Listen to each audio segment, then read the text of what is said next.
എട്ടാം പ്രതിയുടെ ആദ്യ ഭാര്യയുടെ വിവാഹം നിലനിൽക്കെ ഇതിലെ 164 സാക്ഷിയായ അദ്ദേഹത്തിൻ്റെ കാമുകിയും പിന്നീട് രണ്ടാം ഭാര്യയായി വിവാഹം കഴിച്ച അവരുമായിട്ടുള്ള അവിഹിത ബന്ധത്തെക്കുറിച്ച് അതിജീവിതയാണ് അവരേറ്റവും അടുത്ത സുഹൃത്തായ ഈ മഞ്ജു വാര്യരോട് കാര്യങ്ങൾ പറഞ്ഞത്. അതുകൊണ്ടുള്ള അതിശക്തമായ വിരോധവും വൈരാഗ്യവും വിദ്വേഷവും കുടിപ്പകയും ഇത് പറയുന്നത് ആരാണ്? അതിജീവിതയാണ്. കോടതി പറയുന്നു. ആ കത്ത് ആരുടെ ഫോണിലേക്കാണ് അയക്കുന്നത്? എട്ടാം പ്രതി ദിലീപിൻ്റെ ഡ്രൈവർ അപ്പുണ്ണിയുടെ മൊബൈലിലേക്കാണ് അയക്കുന്നത്. അപ്പോൾ ഇത് സൂചിപ്പിക്കുന്നത് എന്താണ്? ഇത് മാത്രം ഈ ഗൂഢാലോചനയിലേക്ക് എട്ടാം പ്രതി എത്തിക്കുന്നതിന് ഏറ്റവും കൂടുതൽ ബന്ധിപ്പിക്കുന്ന ഒരു തെളിവാണ്. സെഷൻസ് കോടതിയുടെ വിധിയിൽ വളരെ അധികം തെറ്റുകുറ്റങ്ങൾ ഉണ്ടായിട്ടുണ്ട് എന്നതാണ്. അത് ഹൈക്കോടതിയിൽ അപ്പീൽ കൂടി തിരുത്താൻ കഴിയും. കുറ്റവാളികളായ യഥാർത്ഥ കുറ്റവാളികൾക്ക് അർഹിക്കുന്ന ശിക്ഷ വാങ്ങിച്ചു കൊടുക്കാൻ സാധിക്കുമെന്ന് വിശ്വസിക്കുന്നവരാണ് ഞാൻ. ഇന്ത്യയുടെ ചരിത്രം അതാണ്. സുപ്രീം കോടതി ആരംഭിച്ച 1950 ആദ്യമായി എഴുതിയ ഒരു സുപ്രസിദ്ധമായ വിധി സുപ്രീം കോടതി തെറ്റുപറ്റി എന്ന് സുപ്രീം കോടതി പറഞ്ഞത് 28 വർഷത്തിന് ശേഷം ഒരു മലയാളിയായ കമ്മ്യൂണിസ്റ്റ് നേതാവ് AK ഗോപാലന്റെ അറസ്റ്റുമായി ബന്ധപ്പെട്ട കേസ്. നടിയെ ആക്രമിച്ച കേസിൽ ദിലീപ് അടക്കമുള്ള പ്രതികളെ വെറുതെ വിട്ട വിചാരണ കോടതി വിധിക്കെതിരെ അപ്പീൽ നൽകാനുള്ള നടപടികൾ ഉടൻ പൂർത്തിയാക്കാനുള്ള നീക്കത്തിലാണ് സംസ്ഥാന സർക്കാർ. നടപടികൾ വേഗത്തിൽ പൂർത്തിയാക്കി ക്രിസ്മസ് അവധിക്ക് ശേഷം ഹൈക്കോടതിയിൽ അപ്പീൽ നൽകാനാണ് നിലവിൽ സർക്കാരിന്റെ തീരുമാനം. ഹൈക്കോടതിയിൽ ഈ കേസ് എത്തുമ്പോൾ എന്താണ് സംഭവിക്കുക എന്നാണ് ചർച്ച ചെയ്യാൻ പോകുന്നത്. മുൻ prosecution director general T. Asaf Ali സാറാണ് നമുക്കിപ്പം ഉള്ളത്. സാർ, ഈ നടി ആക്രമിക്കപ്പെട്ട കേസിന്റെ വിധി പ്രഖ്യാപനം വലിയ വിവാദത്തിനാണ് വഴിവെച്ചിരിക്കുന്നത്. ശരിക്കും ദിലീപിനെ കുറ്റവിമുക്തനാക്കിയ വിധി കറക്റ്റായിരുന്നു? ദിലീപ് നിരപരാധിയായിരുന്നു? അങ്ങനെ വേണോ വിധിയിൽ നിന്നും വായിച്ചെടുക്കാൻ? സ്വാഭാവികമാണ്. ആ വിധി കേരള സമൂഹത്തിൽ വലിയ ചർച്ചാ വിഷയമായി. കാരണം ഒരു പരിഷ്കൃത സമൂഹത്തിൽ ഒരിക്കലും സംഭവിക്കാൻ പാടില്ലാത്ത ഒരു കുറ്റകൃത്യമാണ് നടിയെ ആക്രമിച്ച കേസ്. കാരണം റേപ്പ് എന്ന് പറയുന്നത് ഒരു പ്രൈവറ്റ് ക്രൈമാണ്. സ്വാഭാവികമായി ബലാത്സംഗം ചെയ്യുന്ന പ്രതികൾ അത് അതീവ രഹസ്യമായി ചെയ്യുന്നൊരു കൃത്യമാണ്. ഈ കേസിൽ നമുക്ക് കാണാൻ സാധിച്ച ഒരു വിചിത്രമായ സംഭവം, ഒരു ഗ്യാങ് ഒരു കൃത്രിമ ആക്സിഡൻ്റ് ഉണ്ടാക്കുന്നു. ഒരു നിസ്സഹായിയായ ഒരു നടി യാത്ര ചെയ്ത കാറിലേക്ക് ഈ വില്ലന്മാരായ പ്രതികൾ കയറിപ്പറ്റുന്നു, അവരാക്രമിക്കുന്നു, അവരെ ലൈംഗികമായി ആക്രമിക്കുന്നു, ബലാത്സംഗം ചെയ്യുന്നു, അതിൻ്റെ ദൃശ്യങ്ങൾ പകർത്തുന്നു. അത് സത്യത്തിൽ കേരളത്തിൽ നിന്നല്ല, നമ്മുടെ രാജ്യത്ത് തന്നെ വളരെ അത്യപൂർവമായി നടന്ന ഒരു കുറ്റകൃത്യമാണ്. അതുകൊണ്ടാണ് കേരളീയ സമൂഹത്തിൽ ഈ കുറ്റകൃത്യം ഇത്രയും കൂടുതൽ ചർച്ച ചെയ്യപ്പെട്ടത്. പ്രാരംഭഘട്ടത്തിൽ 1 മുതൽ 6 വരെ പ്രതികളാണ് പ്രതി പട്ടികയിൽ ഉണ്ടായിരുന്നു. അപ്പോൾ ഇതിൻ്റെ പിന്നിലൊരു ഗൂഢാലോചനയുണ്ട് എന്ന് ആദ്യമായി ഈ കാര്യം പുറത്തു പറയുന്നത് അന്ന് എറണാകുളത്ത് ചേർന്ന സിനിമാ താരങ്ങളുടെ ഒരു പൊതുസമ്മേളനത്തിൽ മഞ്ജു വാര്യരാണ് പറഞ്ഞത്. ഇതിൻ്റെ പിന്നിലൊരു ഗൂഢാലോചനയുണ്ട്, അത് അന്വേഷിക്കണം. മമ്മൂട്ടി, മോഹൻലാൽ എല്ലാവരും പങ്കെടുത്ത ഒരു വലിയ സമ്മേളനമായിരുന്നു. ഈ വിക്ടിമിന് ഐക്യദാർഢ്യം പ്രഖ്യാപിച്ചുകൊണ്ടുള്ള ഒരു സമ്മേളനമായിരുന്നു. അതിനുശേഷം പുറത്തു വന്ന വിവരങ്ങൾ നമ്മളെല്ലാവരും ഞെട്ടിച്ചതാണ്. ഇതുപോലെ ശരിക്കും പൾസർ സുനിയുടെ ജാമ്യാപേക്ഷ കേട്ട കേരള ഹൈക്കോടതിയുടെ സിംഗിൾ ജഡ്ജ് പറഞ്ഞൊരു പരാമർശമാണ് ഞാൻ ഓർമ്മിക്കുന്നത്. ഇതൊരു കൊട്ടേഷൻ റേപ്പാണ്. ആദ്യമായി കേരള ഹൈക്കോടതിയിൽ ജാമ്യാപേക്ഷ വാദത്തിനിടയിൽ കോടതിയുടെ ഒരു പരാമർശമാണ്. കൊട്ടേഷൻ മർഡർ കേട്ടിട്ടുണ്ട്, കൊട്ടേഷൻ മറ്റ് പല കുറ്റകൃത്യങ്ങളും നമ്മൾ കേട്ടിട്ടുണ്ട്. കൊട്ടേഷൻ റേപ്പ് എന്ന് പറയുമ്പോൾ അതിൻ്റെ പിന്നിലൊരു വൻ ഗൂഢാലോചനയുണ്ട് എന്നുള്ള കാര്യം ഉറപ്പാണ്. അങ്ങനെ ഒരു ഗൂഢാലോചനയിൽ കൂടി ഒരു ഗ്യാങ് റേപ്പ് നടത്തിക്കണമെങ്കിൽ അതിന് പിന്നിൽ ഒരു മോട്ടീവ്, ഒരു കാരണം, ഈ വിക്ടിമിനോടുള്ള ഒരു വിദ്വേഷം, ശത്രുത ആർക്കെങ്കിലും ഉണ്ടായിരിക്കണം. കേസന്വേഷണ ഏജൻസി ആരംഭഘട്ടത്തിൽ പട്ടികയിൽ ചേർത്ത 1 മുതൽ 6 വരെ പ്രതികൾ അറസ്റ്റ് ചെയ്തവർ ജയിലിലായി. അതിനുശേഷം ബാലേന്ദ്രകുമാർ നടത്തിയ വെളിപ്പെടുത്തലാണ് ഈ കേസിന് ഒരു വലിയ വഴിത്തിരിവായി മാറിയത്. ഈ 8-ാം പ്രതി ദിലീപ് ഈ ദൃശ്യം കണ്ടു എന്നാണ് ബാലേന്ദ്രകുമാറിൻ്റെ വെളിപ്പെടുത്തൽ. ഇപ്പോൾ ഒരു ഗൂഢാലോചന ആരോപിക്കുമ്പോൾ സാധാരണഗതിയിൽ നേരിട്ട് തെളിവുണ്ടാവുക അസാധ്യമാണ്. ഒരു ഗൂഢാലോചന കേസിലും സാക്ഷിമൊഴികൾ ഉണ്ടാകുക വളരെ കുറവാണ്. രേഖാമൊഴികളോ സാക്ഷിമൊഴികളോ ഉണ്ടാകുക കുറവാണ്. അത് സംബന്ധിച്ച് നിയമം, നമ്മുടെ പരമോന്നത നീതിപീഠം ഇന്ദിരാഗാന്ധിയുടെ വധക്കേസിലാണ്, കെഹർ സിംഗ് വേഴ്സസ് സ്റ്റേറ്റ് എന്ന് പറഞ്ഞ കേസിലാണ് ഗൂഢാലോചന സംബന്ധിക്കുന്ന ആധികാരികമായ ഒരു വിധി പുറപ്പെടുവിക്കുന്നു. ഇപ്പോൾ ഇന്ദിരാഗാന്ധിയുടെ വധത്തിൽ ഇന്ദിരാഗാന്ധിയെ വധിച്ച 2 പേർ, സത്വന്ത് സിംഗും കെഹർ സിംഗും, ബിയാൻ സിംഗ്, സത്വന്ത് സിംഗും ബിയാൻ സിംഗ്, അവർ 2 പേര് മാത്രം ആ കേസ് ഒതുങ്ങിയാൽ ഉണ്ടാകുന്ന അവസ്ഥ എന്തായിരിക്കും? അപ്പോൾ അതിൻ്റെ പിന്നിൽ ഒരു വൻ ഗൂഢാലോചന ഉണ്ടായിരുന്നു. ആ കേസിലാണ് സുപ്രീം കോടതി ആധികാരികമായി പറഞ്ഞത്, ഒരു ക്രിമിനൽ കോൺസ്പിറസി, ഒരു കുറ്റകരമായ ഗൂഢാലോചന എന്ന് പറയുന്നത് ഷെയറിങ് ഓഫ് തോട്ട്സ്, ആശയങ്ങളുടെ കൈമാറ്റമുണ്ടെങ്കിൽ അത് മതി, അത്രയേ ഉണ്ടാവുകയുള്ളൂ. കാരണം ആരും തന്നെ മൈക്ക് കെട്ടി പരസ്യമായി ഗൂഢാലോചന നടത്തുകയില്ല. അപ്പോൾ അതാണ് നമ്മുടെ നാട്ടിലെ നിയമം. ഗൂഢാലോചനക്ക് നേരിട്ട് തെളിവുണ്ടാവില്ല, ഷെയറിങ് ഓഫ് തോട്ട്സ് ആണ്, ആശയങ്ങളുടെ കൈമാറ്റമാണ്. ഈ കേസിൽ ഈ നടിയെ ആക്രമിച്ച, ബലാത്സംഗം ചെയ്യുന്ന സെക്ഷൽ അസോൾട്ടിൻ്റെ വീഡിയോ 8-ാം പ്രതിയുടെ കൈവശമുണ്ടാവുകയും അത് അദ്ദേഹം കാണുന്നതായി മൊഴി നൽകുകയും ചെയ്തിട്ടുണ്ട്. അപ്പോൾ അദ്ദേഹത്തിലേക്ക് കേസ് എത്തുന്നത് വളരെ എളുപ്പത്തിലാണ്. അവിടെ കൊണ്ട് അവസാനിച്ചില്ല. എന്തുകൊണ്ടാണ് 8-ാം പ്രതിയെ കുറ്റമുക്തമാക്കിയപ്പോൾ കേരളീയ സമൂഹത്തിൽ ഏറ്റവും കൂടുതൽ ചർച്ച ചെയ്യപ്പെട്ടത്? നിരവധി കൊലക്കേസുകളിൽ നിരവധി പ്രതികളെ വെറുതെ വിടുന്നു, ശിക്ഷിക്കുന്നു. അതൊന്നും അത്ര ചർച്ചയായില്ല. ഇത് ചർച്ചയാവാൻ കാരണം കേരളീയ സമൂഹത്തെ ഏറ്റവും കൂടുതൽ നടുക്കലോടുകൂടി നടുക്കിയ ഒരു കുറ്റകൃത്യമാണ് നടിയെ ആക്രമിച്ച കേസ്. ഈ കേസിൻ്റെ തെളിവ്, ഈ ജഡ്ജ്മെൻറ്റ് വായിക്കുമ്പോൾ കോടതി പ്രോസിക്യൂഷൻ നിരത്തിയ പല തെളിവുകളും വിശ്വസനീയമല്ല, സ്വീകാര്യമല്ല, തെളിയിക്കാൻ കഴിഞ്ഞിട്ടില്ല എന്ന് പറയും. ആ കണ്ടെത്തലുകൾ തെറ്റാണെന്ന് വിശ്വസിക്കുന്ന ഒരാളാണ് ഞാൻ. കാരണം ഈ 1-ാം പ്രതിയായ പൾസർ സുനി അദ്ദേഹത്തിൻ്റെ സഹതടവുകാരനുമായി നടത്തിയൊരു ഗൂഢാലോചനയുടെ ഫലമായി അദ്ദേഹം ആ സഹതടവുകാരനെ കൊണ്ട് എഴുതിപ്പിച്ചൊരു കത്ത്, ആ കത്തിലാണ് ഈ കൊട്ടേഷൻ തുക ബാക്കി സംഖ്യ 8-ാം പ്രതിയോട് ചോദിക്കുന്നത്. ആ കത്ത് ആരുടെ ഫോണിലേക്കാണ് അയക്കുന്നത്? 8-ാം പ്രതി ദിലീപിൻ്റെ ഡ്രൈവർ അപ്പുണ്ണിയുടെ മൊബൈലിലേക്കാണ് അയക്കുന്നത്. അപ്പോൾ ഇത് സൂചിപ്പിക്കുന്നത് എന്താണ്?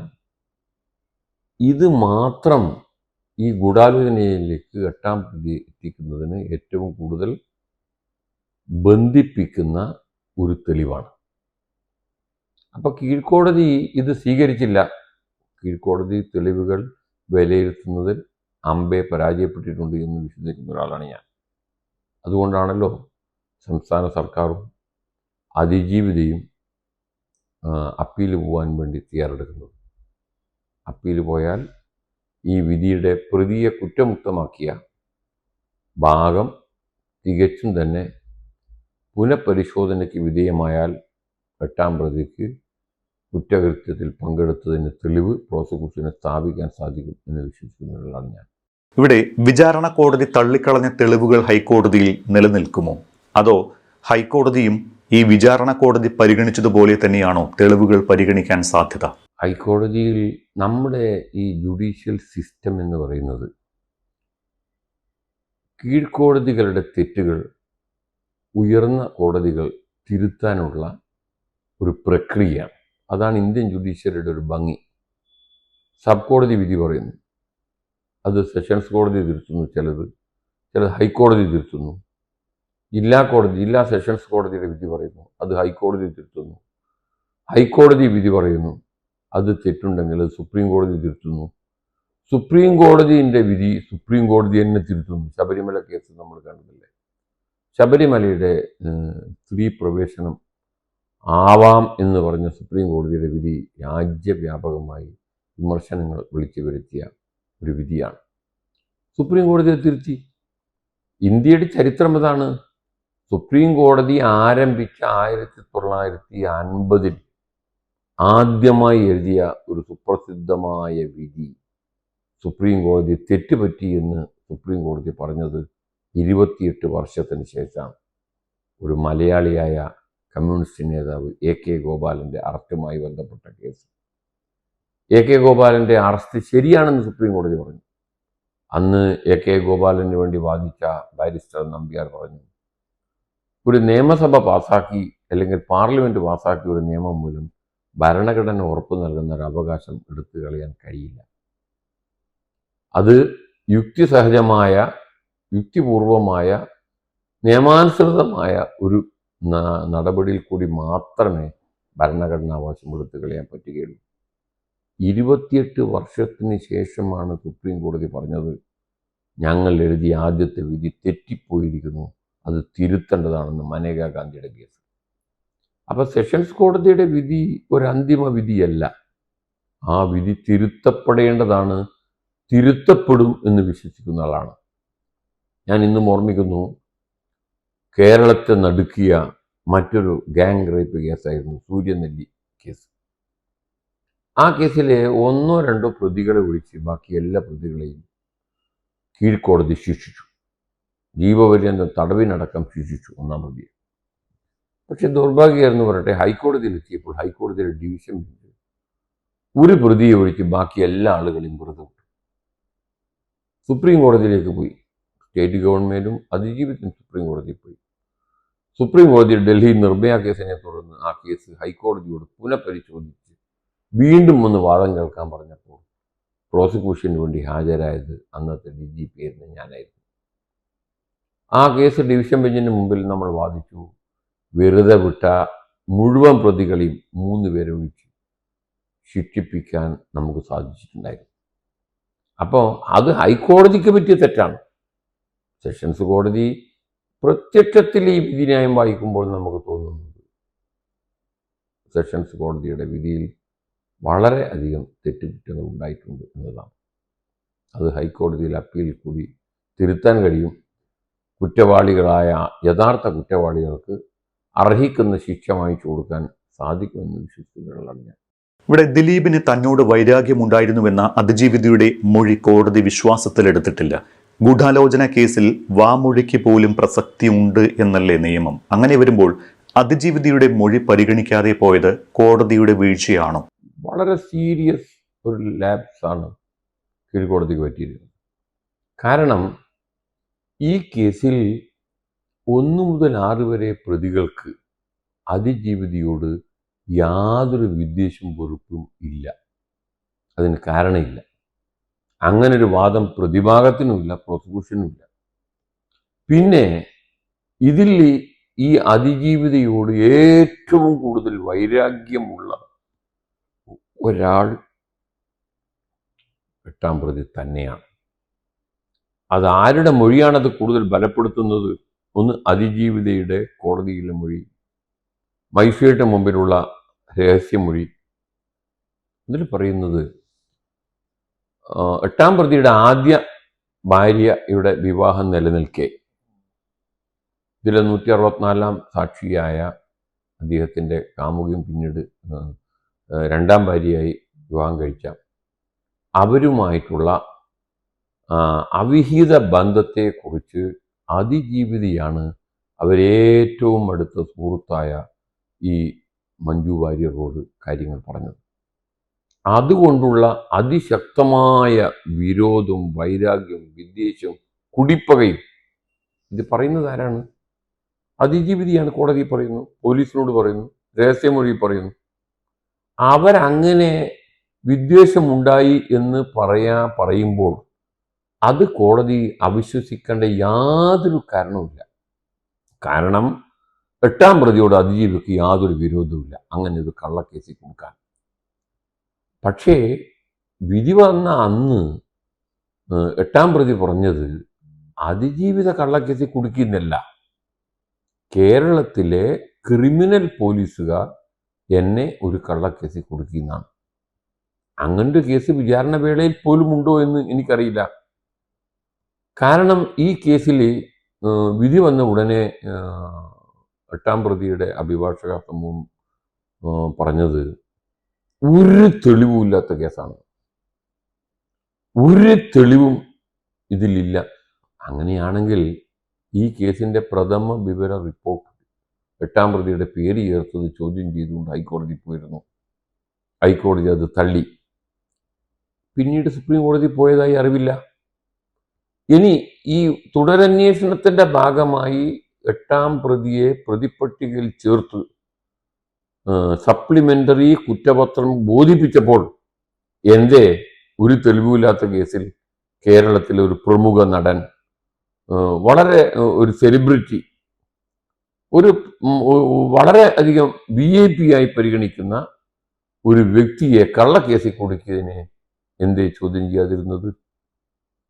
അങ്ങനെ കേരള പോലീസ് കേരളത്തിലെ സിനിമാ ലോകത്തെ ഒരു പ്രശസ്തനായ, ഇപ്പം മമ്മൂട്ടി, മോഹൻലാൽ പോലുള്ള ഒരാളാണല്ലോ ഇദ്ദേഹം, അദ്ദേഹത്തെ കേരളത്തിൽ ഒരു പോലീസ് ക്രിമിനൽ സംഘം അങ്ങനെ പ്രതിപ്പട്ടികയിൽ ചേർത്ത് ഒരു കേസ് ഫ്രെയിം ചെയ്ത് എന്ന് പറഞ്ഞാൽ അത് ചോദ്യം ചെയ്യപ്പെടുന്നതല്ലേ?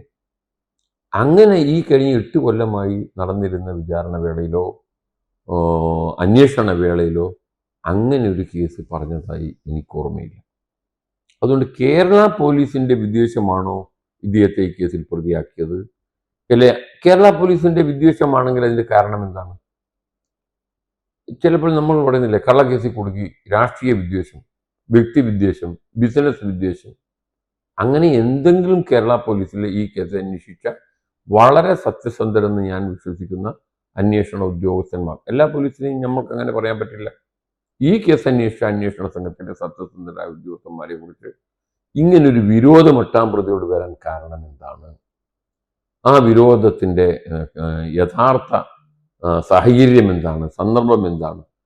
അങ്ങനെ ഒരു പോലീസുകാരൻ കേരളത്തിൽ ഒരു സെലിബ്രിറ്റിയായ സിനിമാ നടനെ കള്ളക്കേസിൽ കുടുക്കിയാൽ കേരള സമൂഹം അത് കണ്ടു നിൽക്കാൻ പറ്റുമോ?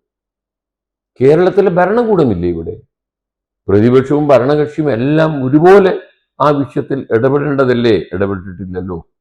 കേരളത്തിലെ പൊതുസമൂഹത്തിൻ്റെ മനസാക്ഷിയായി പ്രശ്നത്തിൻ്റെ പേരിൽ ഇളക്കി വിടേണ്ടതല്ലേ? നടന്നില്ലല്ലോ.